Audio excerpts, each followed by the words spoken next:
क्या आपने कभी सोचा है कि सच्ची भक्ति क्या होती है?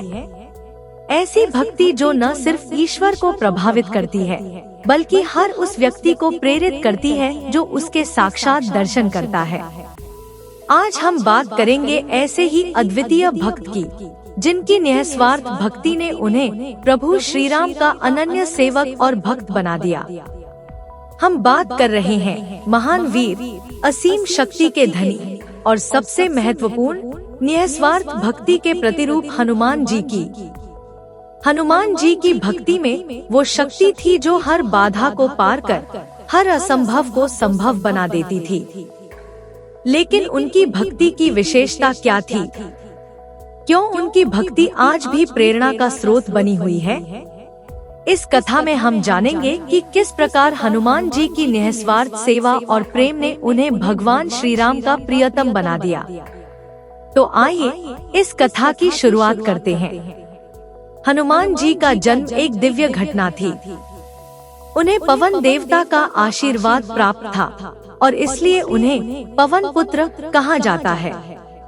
हनुमान जी का जन्म कोई साधारण घटना नहीं थी, बल्कि यह एक संकेत था कि इस धरती पर एक ऐसा महान व्यक्ति आया है जिसकी भक्ति और सेवा भगवान को भी अद्वितीय लगेगी। उनके बाल्यकाल से ही उनकी अलौकिक शक्तियां प्रकट होने लगी थी। जब हनुमान जी ने सूर्य को एक लाल फल समझकर निगलने का प्रयास किया, तो देवताओं ने उनकी शक्ति को पहचाना। लेकिन ये केवल उनकी शारीरिक शक्ति का प्रमाण नहीं था, बल्कि ये उनकी भक्ति की अपार क्षमता का भी संकेत था। उन्हें अपने लिए कुछ नहीं चाहिए था, केवल सेवा और भक्ति का आदान प्रदान करना था। जब श्री राम वनवास में थे, तब उनकी मुलाकात हनुमान जी से हुई। यह कोई साधारण भेंट नहीं थी, बल्कि यह भक्ति और भगवान के बीच की एक अनमोल कड़ी थी।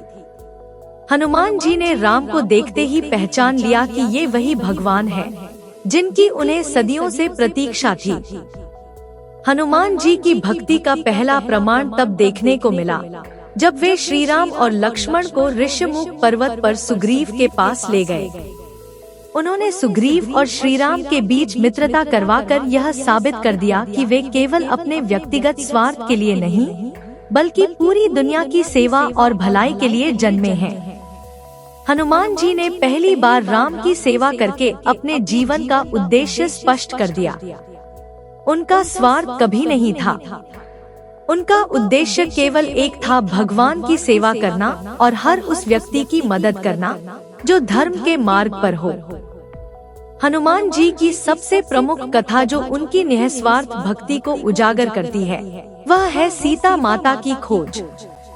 जब माता सीता को रावण ने हरण कर लिया था और वे लंका में थी, तब भगवान राम अत्यंत चिंतित थे। यही वह समय था जब हनुमान जी ने अपनी भक्ति और सेवा का साक्षात प्रमाण दिया। हनुमान जी न केवल राम का संदेश लेकर लंका गए, बल्कि सीता माता को ढूंढकर उनका हालचाल जाना। उन्होंने इस कठिन कार्य को बिना किसी अपेक्षा के किया। उन्हें न तो यश की चाह थी, न पुरस्कार की, केवल एकमात्र लक्ष्य था अपने प्रभु की सेवा करना। लंका जाने से पहले हनुमान जी ने राम से सिर्फ एक अनुरोध किया था, हे प्रभु, आप केवल मुझे अपनी भक्ति का आशीर्वाद दें। मुझे किसी अन्य चीज की आवश्यकता नहीं। उनकी भक्ति की गहराई का सबसे बड़ा प्रमाण तब मिला जब उन्होंने रावण के अशोक वाटिका में सीता माता से मुलाकात की। जब हनुमान जी ने उन्हें राम की मुद्रिका दी, तब उन्होंने भगवान श्री राम का संदेश भी दिया और साथ ही उनका धैर्य बनाए रखने का आग्रह किया। हनुमान जी का यह कार्य उनके निस्वार्थ प्रेम का अद्वितीय उदाहरण था। सीता माता से मिलने के बाद हनुमान जी को पकड़ लिया गया और उन्हें रावण के सामने पेश किया गया। रावण ने हनुमान जी का अपमान करने का प्रयास किया, लेकिन हनुमान जी की निस्वार्थ भक्ति ने उन्हें हर संकट से उबारा। जब रावण ने हनुमान जी की पूंछ में आग लगवाई, तब हनुमान जी ने अपनी शक्ति का प्रदर्शन करते हुए पूरी लंका को जला दिया। परंतु यह शक्ति प्रदर्शन केवल एक उदाहरण था कि कैसे उनकी भक्ति उन्हें असीम शक्ति प्रदान करती थी। हनुमान जी ने लंका को जलाकर यह सिद्ध किया कि जब भी धर्म संकट में होता है, तब एक सच्चा भक्त अपनी पूरी शक्ति से भगवान की सेवा करता है। उनका यह कार्य उनकी निस्वार्थ सेवा का एक और प्रमाण था। वे अपने लिए कुछ नहीं कर रहे थे, बल्कि यह सब भगवान राम और धर्म की रक्षा के लिए कर रहे थे। अब बारी आई रामेश्वरम से लंका तक सेतु बनाने की। हनुमान जी ने अपनी अपार शक्ति और निष्ठा से इस कार्य को संभव किया। एक बार फिर उन्होंने यह साबित किया कि उनकी भक्ति केवल भावनाओं तक सीमित नहीं थी, बल्कि उसमें सेवा और कर्तव्य की अटूट भावना भी शामिल थी। हनुमान जी ने सेतु निर्माण के दौरान अपनी संपूर्ण शक्ति का उपयोग किया और बिना किसी लालसा के इस कठिन कार्य को सफलतापूर्वक पूरा किया। उनके मन में सिर्फ एक ही उद्देश्य था, भगवान राम की मदद करना। जब अन्य वानर थक जाते थे, तब भी हनुमान जी बिना रुके काम करते रहे। उनकी भक्ति में न कोई थकावट थी, न कोई शिकायत। यह उनकी निस्वार्थ सेवा का प्रमाण था। हनुमान जी की भक्ति की एक और अद्वितीय कथा है, जब उन्होंने अशोक वाटिका में सीता माता से मिलने के बाद लंका के राक्षसों से युद्ध किया।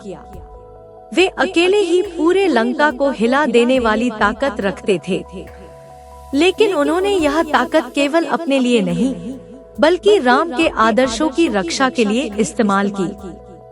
उनकी भक्ति इतनी गहरी थी कि उन्होंने किसी भी स्थिति में अपने आप को सर्वोपरि नहीं माना।